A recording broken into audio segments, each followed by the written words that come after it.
two cars, but like I glanced, but I was like, I thought the first one that I had seen was my mom's car. So I got in, I put on my seatbelt, shoved my bag across and it fell over, and I heard nothing. So I was like, hi, mommy, and I heard nothing. And so I look up and there's these like two grown adults in the front seats, driver's seat and passenger seat. They both turn around and they looking at me like, what the hell? And I'm looking at them like, what the hell? Like, you're not my mom. Like, what are you doing here? Hey guys, welcome back to my channel, and if you didn't already know, act like you know, because it's DadaZoe. So let's hop right into this video. So today, I believe this is part 8. Oh my gosh, I'm losing track. Of true Reddit scary stories. Hit that subscribe button, and without further ado, let's just hop right into the video. Just yesterday, I was in my cousin's house after helping them with laundry and heard someone say, hello? And the family was in their parents' room and I was in their room, the cousin's room. Okay, cool. I was like,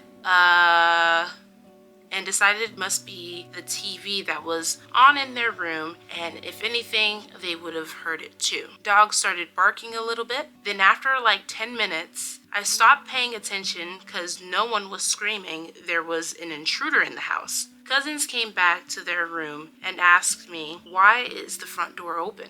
Probably someone that accidentally walked into the wrong house. I have like a funny short story. So I've actually accidentally walked into somebody's car because it looks similar to my mother's when I was younger. So it was right after school. I believe I was in like third or fourth grade. And at the time I was living in Florida, and it was hot outside. And as soon as that bell rung, I didn't want to spend any time in that humidity. And y'all know, if you've been to Florida, you know how humid it could get and how high the temperatures get too. So little old me was scurrying on out of the gate, and I saw two cars, but like I glanced, but I was like, I thought the first one that I had seen was my mom's car. So I got in, I put on my seatbelt, shoved my bag across and it fell over, and I heard nothing. So I was like, hi, mommy, and I heard nothing. And so I look up and there's these like two grown adults in the front seats, driver's seat and passenger seat. They both turn around and they looking at me like, what the hell? And I'm looking at them like, what the hell? Like, you're not my mom. Like, what are you doing here? Like, that's the type of attitude that I had, but I was also scared because I was like, this is not making sense. I got into the right car, like same color, everything. What is going on? So as you can imagine, I panicked and I was like, I'm so sorry, I'm so sorry, I'm so sorry. And then I like took off the seatbelt, opened up the door, and I like flew out of there. And my bag was kind of dragging when I was flying out of there because I had to grab it. And I landed on the freaking pavement and started like thinking of how could I have gotten so confused. But then I looked ahead of me and there was another car, same color, everything. And so I walked up, and I was a little bit taller for my age, so I just like kind of stretched my neck, and then I saw my mom. I saw my mom in the driver's seat, and then I got into the car. I had to make sure, honey, I'm not about to get kidnapped, even though that first car I could have gotten kidnapped. Anyways, I got in the car and my mom was just like, I thought it was so crazy because I was literally watching you in my rearview mirror and I saw you get into another car, and I was like, what the heck is she doing? Like, and this is all happening in our native tongue, which is Creole, Haitian Creole. And she's just like, what the hell is, like, why would you get into somebody else's car? Like, she started to panic, but then when she saw me get right out, like, she was just like, there was a sigh of relief that, I wasn't, still stuck in the car or something was happening to me or anything like that. But she was just like, girl, sometimes you need to make sure, you need to double check where you're going and to confirm, like, you just don't do that ever again, because it's just way too easy. And there are a lot of kidnappings in Florida, especially the city where I was living in. So yeah. that's my little spiel about, I guess, almost getting kidnapped, but also like somebody kind of walking into the wrong house. Hopefully they did in that story. That'd be very creepy. Okay, so this is the next story. When I was a kid, we'd be out at dusk helping my parents in the garden, and they'd freeze like they just saw something terrifying and say, grab your brother and run to the house right now and lock the door behind you. Shit, I would, oh my God.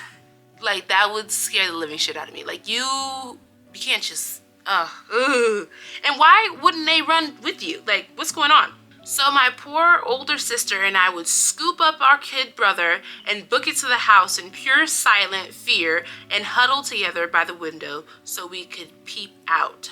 Every damn time they'd come in from the field, doubled over laughing. You mean this was a joke? What the hell? I know they thought it was funny because we bought it every time, but Jesus, JC, Mom and Dad, you want a couple of kids with anxiety issues. You're doing it right. Listen, that's messed up. You are a parent. Like, I'm all for scaring people. I love scaring people. But like, not to the point where it is going to leave them traumatized for ages or for their entire life, right? That's not cool, especially if you do it every single time. But it's also on you because you bought it every single time, which means that y'all are some pretty gullible children. But I get it, because you're kids and you have like this unwavering trust from your parents because they are your parents, they're your guardians, and so you buying into that, I can see why. But at the same time, I'm like, you gotta get a grip a little bit at least. Okay, so I think this is gonna be the last story. I personally have quite a few spooky stories, but my mom has a good one, so I'll tell hers. Okay. When she was younger, her and her group of friends were driving down an isolated road at night, and there was a house that they passed that had a window lit upstairs, so they slowed down to look, and she said that there was a lantern in the window, and a man and a woman sat facing each other. Now, why would they want to go and do that? That's creepy. She then said that a second man wearing a top hat came to view, walked up behind the woman and started strangling her. Ah! Somebody call 911 because somebody is being strangled. That is scary. What? At this point, my mom and her friends freaked out and drove off. When they went back to see what had happened, they drove up to where they had seen it happen, and it wasn't even a window they had seen. It was a plastic sheet, so they didn't know what to make of it, but they all ended up agreeing they had seen a ghost. So you mean to tell me, I don't mean to play detective here. So you mean to tell me even the driver saw this nonsense? So everybody just took their eyes off the road all at once to see what was going on. That's crazy. I'm gonna need you to reevaluate your friendship with the driver, because ain't no way that you're just gonna take your eyes off the road watching this entire thing go down. Put your eyes on the road. All it takes is a split second, bro. Like, it's crazy. But yeah, no, I wouldn't have gone back. I think that's kind of strange. I think I would have just chopped it up to, something strange. And if I really felt really strongly about what was going on, I would have just called the police and told them to go up to that house and check up what's going on. Hopefully y'all did, because you never know. Maybe they put the sheet up there as soon as y'all wanted to back up. But y'all also didn't say what year you guys were or what year you guys were in when you guys saw what was going on. Because you mentioned a top hat, and I'm like 1900s, like early 1900s. I don't know. Or in the 1800s, mid to late. Anyways, I'm getting caught up on the dates, but I wish they would have said what year this was, because now I'm interested. Anyways, let me know what you guys thought about this video down below. Don't forget to like, comment, share, and subscribe, and I will see you guys in the next one. Bye.